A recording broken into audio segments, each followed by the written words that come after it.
as we are underway for our semi-final number 1 here at the FIFAe Nations Cup. It's going to be Italy from left to right. Oberon and Danny Pitbull, the duo on your screen. From right to left, Levi David and Emre Yilmaz, the Champions League winner. He's lifted somewhere already this season. Both players have. Levi lifting the EA Sports Cup in January. And then you go on the opposite side of things, Danny Pitbull lifting the E-Serie A for the second time in his career. When you look at the accolades of... Everyone's a winner. Yes, every individual player on this team. There's just trophies, there's moments, and great chances for them to put themselves on the biggest stage again in the FIFAe Nations final.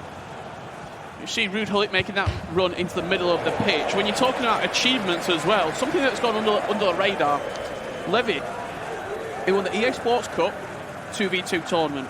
He's finished in back-to-back Club World Cups as a semi-finalist. He is potentially starting to make his name as one of the best 2v2 players we've seen. I also love the fact that in that game, we've now come to find out against Morocco, he said it wasn't Renzo making the choice, it was Levi. One of us needs to get subbed out. Me or Emre need to come out of this team. He spotted that, they reacted, they went and scored 5. And that shows the maturity of Levi as well. To make that decision and say, something's not right here, we're not playing well together, let's make that change, and not just leaving it down to the coach. That's a big decision for a player of Levi's quality to make. And thankfully, it worked out exceptionally well in that quarter-final game. Just given the history of this tournament thus far, with these two in it, expect maybe a slightly less goal-scoring first leg performance. Here is the Netherlands building into an attack. Thierry Henry, finesse angle was there, but he decided to recycle possession, and Italy more than happy to bring it clear.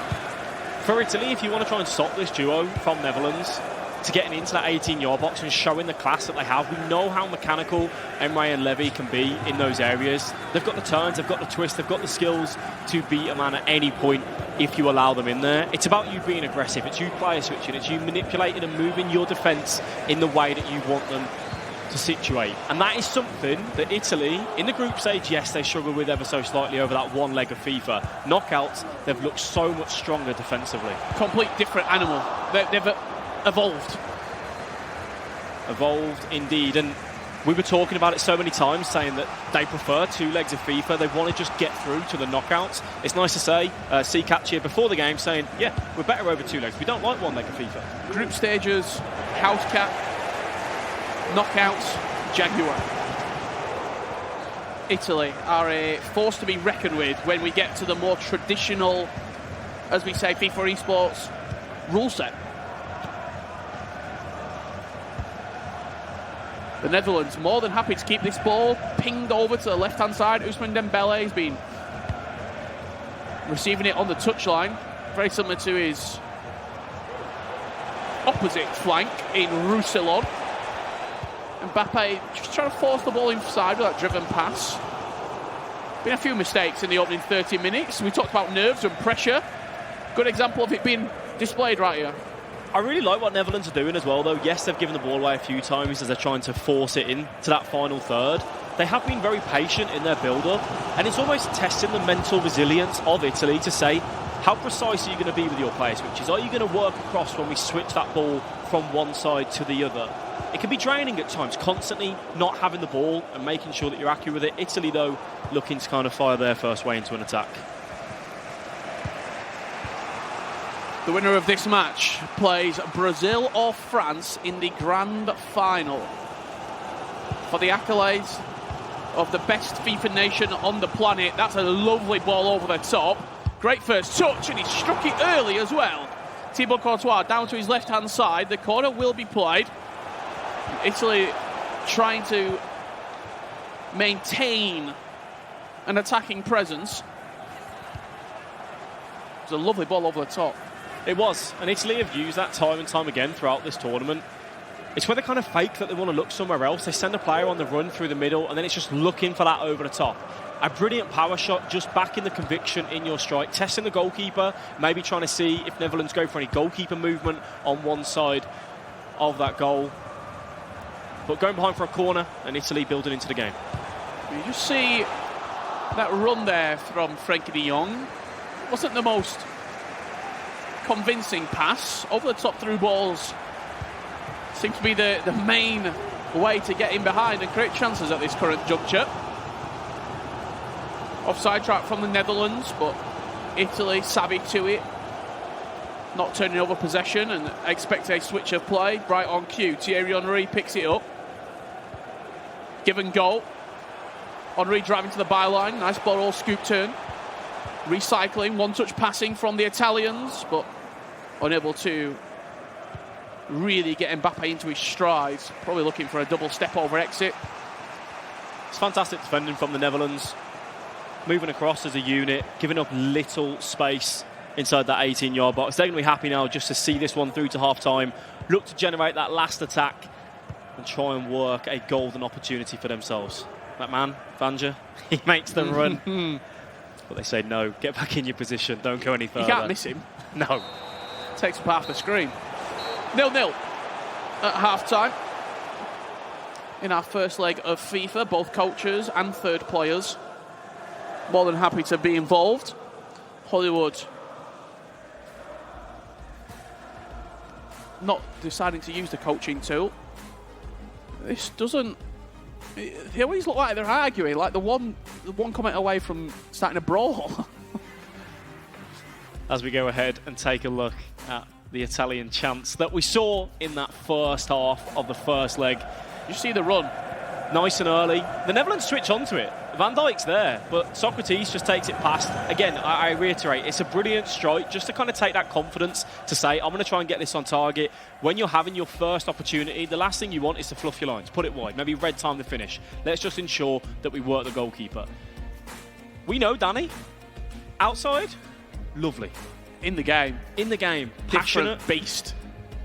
I like these conversations, though. It just shows that even in the first half where it was cagey, yes, a few passes sway, they're talking about it. They're having those conversations with each other, looking to find any sort of angle, any extra inch you can get to break past this Netherlands team. And on the other side of it, the Dutch, there was a little bit of communication with Renzo. He pulled something up on the coaching tool. They were talking through it.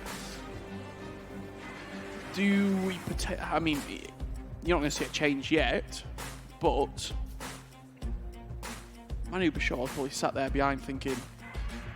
Also, when you're watching, you can pick up, I think, a little bit more. Like when you're sat behind, you might spot a weakness. You might spot something that the Italians are doing. When you're playing, it's a completely different experience. It is, and that's where Renzo, Manu would have just been saying to their two players, Emre and Levy, this is maybe an area where we can look to... This is where we can get in. Yeah, get in behind. Sometimes, though, if you've only got one message to deliver, say the message. Let's wait. There's no need to overcomplicate it. Make your messages precise and clear. No small talk? No small talk. You're not a fan of the small talk when you're in the booth coaching? No. Our breakfast, fellas. What did we have? Eggs were nice. Waffles were good. Certainly were. Netherlands back underway for the second half. No changes in personnel or on the pitch. You just see that run at the top of the screen. The Netherlands have done very well, and there's a couple of holes that they could have exploited. The pass is wayward, and once again, you're just not quite seeing that cutting edge. Multiple times for Netherlands where they're trying so hard to get it into that final third, into your attackers, into your strikers. They're looking for that driven pass. They're being forced with it. Sometimes when your player's got green space around him, he's got 2 or 3 seconds to carry that ball forward themselves. You can just look to do that. Instead, the Netherlands, they want to get forward quick. They want to be direct. They play too fast. Yeah, and we know from what we've seen from Italy, if you give them the ball back time and time again, they will grind you down. They're happy to be slow and patient where needed. You see Socrates out of position at the back. The Netherlands certainly saw that, tried to exploit it, but Italy with enough bodies around the ball to make sure that there wasn't space to be attacked into. Hakimi's getting some running in with his teammate of PSG down that right-hand side. Mbappe linking into De Jong. wayward pass in the middle of the pitch, and it could be capitalised on here from Italy. One-touch passing. It's going to rebound very fortunately. Scrappy in the box, and it will go out for a corner. We have got a pause. 2/3 completed. I really like that change of tempo from the Netherlands there. That one touch and then pass, or a first-time pass. It got into R9 and the space just opened up. I think Italy were a little bit like, we maybe wanted a skill move, but they went for that shot. The block comes through. It was a huge opportunity where if they would have just drove and maybe looked to take the defenders on to create a better angle, it could have been first blood over to Italy. Either way, though, a corner to work as Katja gets across his messages.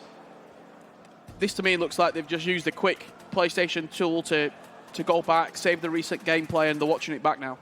Yeah, and that's something that players at home can, if you have that PlayStation, you can use that so many times. I do it myself. I miss a chance. Why did I miss it? Oh, I wasn't aiming correctly. I didn't green time it. I took the shot on a bad angle. There's so many things you can learn from just watching back in those tight moments. As you see, the Netherlands are ready to rock and roll. 90 minutes still left to play in the second leg. I think we've got about 30 in the first. The short corner has come in from Italy. Recycled to the edge of the box, into R9. He offloads to Mbappe. A nice reverse elastico, but once again the Netherlands with an orange shirt in the way. Italy looking to test the defence a bit stronger there with that skill move. The Netherlands, though, very much equal to it. Could be a chance here for the Netherlands. Recycled to the edge of the box. Henry, Frenkie de Jong, back to Ruud Gullit. You're looking to find one of those attacking players dawdling just a fraction too long on the ball.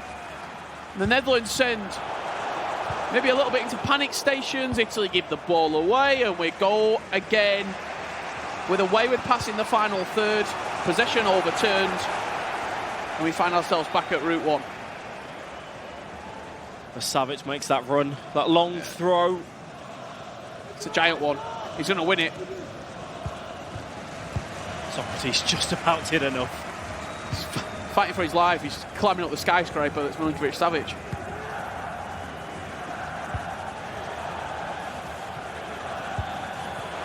Italy come forward once again. That one-touch passing in and around the box, something synonymous we saw with Danny Pitbull in his Serie A victory with Juventus Desire earlier on this season. Just being able to go bang, bang, bang, one touch, one touch, one touch, and then taking the shot.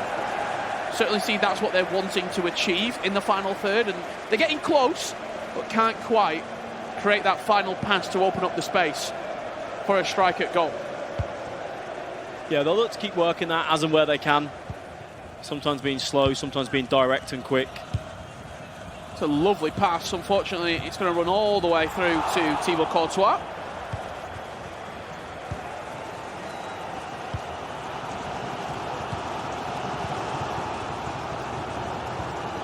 The amount of times the ball has been overturned has to be up there, 15, 20, whether it's a tackle, whether it's a wayward pass. Just as I say that, goes out of play for a throw-in. I feel like you can tell we're in a semi-final game right now in that first leg, with neither team wanting to make any critical decisions to say, yep, this is how we're going to progress forward. Just forcing it ever so slightly time and time again, causing that turnover of possession. Neither team wanted to say, brilliant, you've given me the ball on the halfway line, I've got a chance to put a few numbers forward, let's look to capitalise on it. Each defence just about doing enough to see it through, whether that's out for a throw-in, just that turnover back of the ball. Yeah, you'd rather sort of make an error yourself than make an unforced error that leads to a goal. Like, just so nervy. And look, this is what we expected coming into this first leg. Italy weren't great in the first leg against Israel and Saudi Arabia. It was the second leg where they turned over the game. On the other side of it, a penalty shootout win for the Netherlands against Australia, and then it was a second leg performance that even the most diehard E-Orange fan at home can't imagine a 5-0 win in a second leg. Yeah, and I think as well, though, that also, when you look at that game against Morocco, Morocco went for it. They started to commit their numbers probably forward. Like 3-0. Yeah, this could be, you either lose 3-0 or you might lose 7-0. Yeah. We were speaking to Dory last night, and he was sort of saying, we just got to go for it. 15 minutes left to play. The first leg of the FIFA E-Nations Cup semi-final number 1.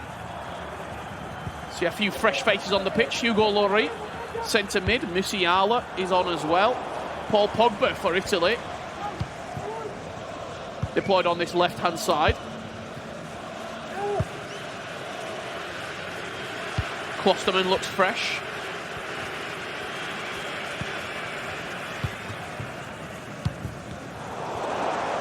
Nice interception. Can't do too much with it, the Italians. Runner on the outside, decide to miss him on this occasion, and Mbappe takes the space that Hakimi left him.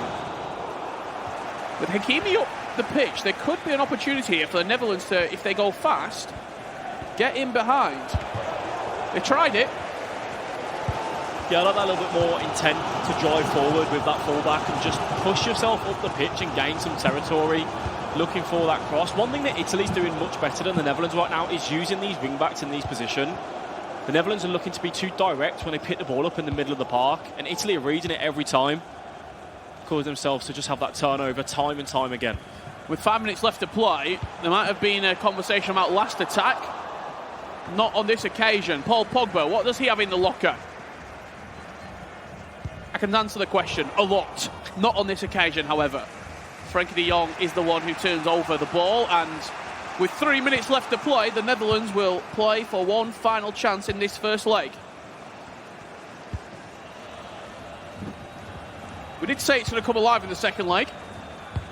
I hope you're delivering on that promise. Me too. I think we've had one shot on target. It was the Italians in the first half. Yeah.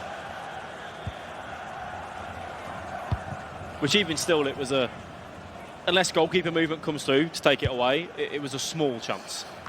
The clearance is long. The possession is once again turned over, and that will do us.